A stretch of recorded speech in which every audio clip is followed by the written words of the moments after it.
Good morning, students. In this class, we are going to start class 8th, chapter 1, Science. And title says Crop Production and Management. I welcome you all once again. And this is Science class, chapter 1. What we are going to do here, we are going to read your chapter line by line, and we will try to understand. And whenever it is needed, I will explain in detail. So here we go. Crop production and management. Living organisms require food for their growth and survival.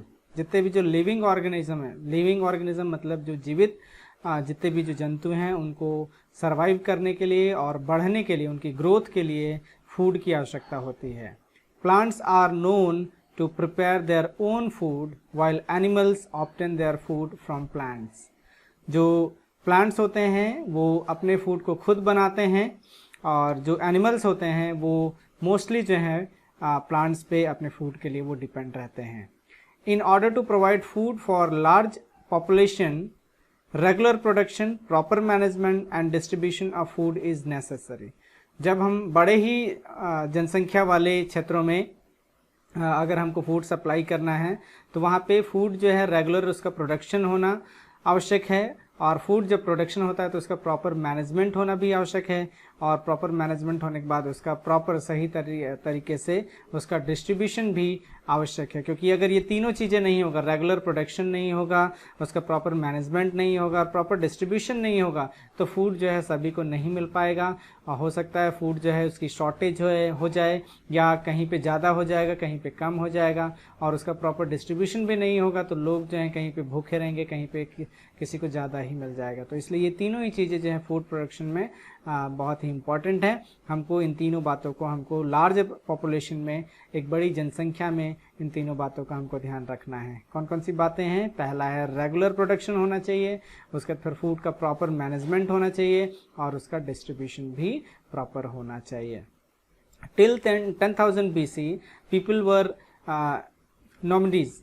अगर हम इतिहास में अगर हम देखें तो 10,000 BC तक जो लोग जो थे वो इधर उधर जो है भटका करते थे, इधर उधर वो रोम करते थे, घूमा करते थे. They were wandering in groups from place to place in search of food and shelter. और वे अपने समूह में समूह बना कर क्या करते थे, एक जगह से दूसरी जगह खाने की और छत की तलाश में वो घूमा करते थे. They ate raw fruits and vegetables and started hunting for food. आरंभ में वो कच्चे फ्रूट को खाया करते थे और वेजिटेबल्स को खाया करते थे, और आरंभ के समय में इंसानों ने क्या किया था, शिकार करना भी शुरू कर दिया था. Later they could cultivate land and produce rice, wheat and other food crops. अब बाद में जब जैसे जैसे धीरे धीरे तकनीकी जो है बदलता गया, लोग जो हैं जब समझदार होते गए तो उन्होंने क्या वो किया कि लैंड को कल्टीवेट करना सीखा, और एक जगह रुक कर जो है वो धान को या गेहूं को और अन्य प्रकार के जो क्रॉप्स हैं, जो फसल जो है उसको उन्होंने उगाना सीखा.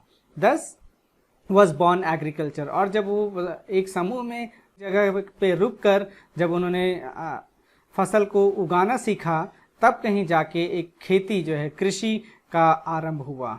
तो कृषि क्या है, एग्रीकल्चर क्या है, इसको भी हमको समझना है. तो एग्रीकल्चर का डेफिनेशन हम यहाँ पे देख रहे हैं.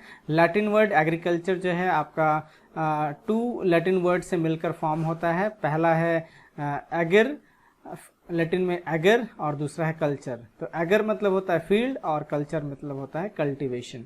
तो ये दोनों जो लैटिन वर्ड हैं, अगर और कल्चर, इन दोनों को मिलाकर एग्रीकल्चर वर्ड जो है आज फॉर्म हुआ है, जिसको हम खेती या कृषि के नाम से हम जानते हैं. इंग्लिश में उसे हम एग्रीकल्चर कहते हैं. तो एग्रीकल्चर क्या है? Agriculture is the applied branch of biology which involves the practice of cultivating crops as well as rearing animals. अब ये एग्रीकल्चर क्या है, इसको हमको समझना है कि एग्रीकल्चर जो है एक बायोलॉजी का ब्रांच है, जिसमें हम क्या करते हैं, स्टडी करते हैं या उसको प्रैक्टिस करते हैं, जिससे फसल को हम क्या करें, अच्छे से हम उगा सके, कल्टिवेटिंग क्रॉप्स। और एग्रीकल्चर में रेयरिंग एनिमल्स भी आता है, जैसे कि एनिमल को हम पालेंगे, जैसे गाय हो गए, भैंस हो गए, बकरी हो गए, तो जो पालन जो होता है तो ये भी जो है एग्रीकल्चर के फील्ड में आता है। अब हमको इस बात को समझना है, तो जैसा हमारा टॉपिक है, आपका सब्जेक्ट का जो टॉपिक है क्रॉप प्रोडक्शन एंड मैनेजमेंट, तो क्रॉप्स क्या होगा इसको हमको समझना है ना। तो when plants of same type are grown and cultivated in a field at large scale it is called crop. इसको हिंदी में हम फसल भी कहते हैं। तो क्रॉप क्या है? When plants of a same type, when plants of a same type are grown and cultivated in a field at a large scale, है ना, तो उसे हम क्या बोलेंगे? क्रॉप बोलेंगे। फॉर एग्जाम्पल अगर हम वीट क्रॉप अगर हम देखें, गेहूं की फसल हो गया, पैडी क्रॉप्स हो गया, ये सारे एग्जाम्पल्स इंडिया में मोस्टली पाए जाते हैं। Where the climate conditions like temperature, humidity and rainfall vary from one region to another. अब जब हम एग्रीकल्चर की जब हम बात करते हैं तो हम इंडिया में हम पाते हैं कि हमारे जो वेदर कंडीशंस हैं, टेम्परेचर है, क्लाइमेट है, ह्यूमिडिटी जो है और रेनफॉल, बारिश जो होने की जो स्थिति जो है वो क्षेत्रों के हिसाब से एक क्षेत्र से दूसरे क्षेत्र में वेरी करता है। और ये सारे जो वेरी करने की वजह से, टेम्परेचर, ह्यूमिडिटी, रेनफॉल वेरी करने की वजह से जो फसल जो है, एग्रीकल्चर की जो टेक्निक्स हैं और एग्रीकल्चर का जो ग्रोथ है, उसका जो कल्टिवेशन है, वो प्लेस टू प्लेस क्या होता है? वेरी करता है। So accordingly there is a rich variety of crops grown in different part of the country। अब क्या होता है कि हमारी कंट्री में जहाँ पे अच्छे क्लाइमेट्स मिल जाते हैं, अच्छे रेनफॉल्स हो जाते हैं या ह्यूमिडिटी जो भी कंडीशन जो फेवरेबल होता है एग्रीकल्चर के लिए, उन जगहों पे क्या होता है? बहुतायत से खेती की जाती है। Despite this diversity, two broad cropping pattern can be identified on the basis of particular season in which they grow। अब जो है ये खेती करने की जो टेक्निक्स जो है वो अलग अलग कंडीशन, क्लाइमेट पर डिपेंड करता है। तो साइंस में, बायोलॉजी की जो ब्रांच में जो आपकी जो खेती है उसको मेनली हम दो तरीके से हम उसको डिवाइड कर सकते हैं। उसकी जो कैटेगरी जो है उसको हम दो तरीके से हम डिवाइड कर सकते हैं। पहला जो होता है, जो कैटेगरी होता है वो खरीफ क्रॉप्स कहते हैं। खरीफ क्रॉप्स क्या है इसको हम डिटेल में अभी हम समझेंगे। तो सबसे पहले हमको इसका डेफिनेशन हम देख लेते हैं। The crops that are sown in rainy season are called kharif crops और समर क्रॉप्स। ऐसे जो फसल जो हैं जो रेनी सीजन में, बारिश के सीजन में जो उगाए जाते हैं उनको हम खरीफ क्रॉप्स या समर क्रॉप्स हम कहते हैं। So these are sown in June, July and harvested at the end of monsoon season। अब ये जो खरीफ क्रॉप का जो फसल होता है उसको जनरली जून और जुलाई के माह में उसको बोया जाता है और मानसून सीजन में जब बारिश की जो अंत समय जो रहता है वहाँ पे उसको हार्वेस्ट किया जाता है, मतलब कटाई की जाती है ड्यूरिंग सितंबर। अब बारिश जो है भारत में जनरली सितंबर अक्टूबर तक क्या होता है? चलता है और वो लगभग अक्टूबर में ख़त्म हो जाता है। तो अक्टूबर के सीज़न में जो खरीफ क्रॉप की जो फसल जो है उसकी कटाई कर ली जाती है। इसके जो एग्जाम्पल्स हैं खरीफ क्रॉप्स क्या क्या हैं आपकी? पैडी, जैसे राइस हो गया उसको हम पैडी बोलते हैं, मेज़ हो गया, सोयाबीन हो गया, कॉटन हो गया, ग्राउंड नट हो गया या मिलेट्स हो गया। तो ये सारे जो हैं आपके खरीफ क्रॉप्स के एग्जाम्पल्स हैं। सेकेंड जो कैटेगरी जो है वो रबी क्रॉप्स हम इसे कहते हैं। रबी क्रॉप्स का डेफिनेशन हम देख लेते हैं। The crops that are grown in winter season are called rabi crops और winter crops.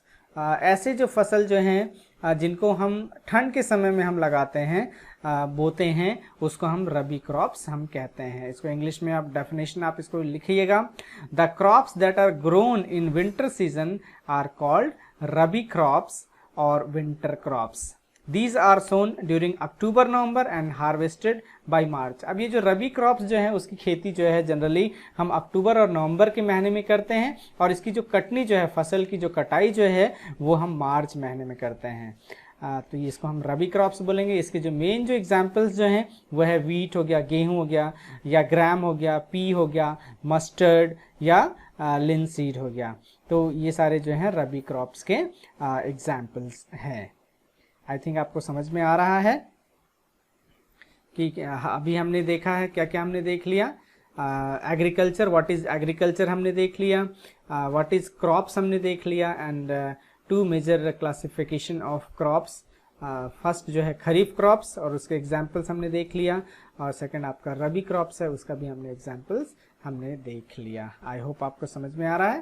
Okay, so this is what part 1 introduction, और आप इसे सुनिए और उसके बाद फिर हम पार्ट 2 जो है हम इसको डिटेल में हम देखेंगे।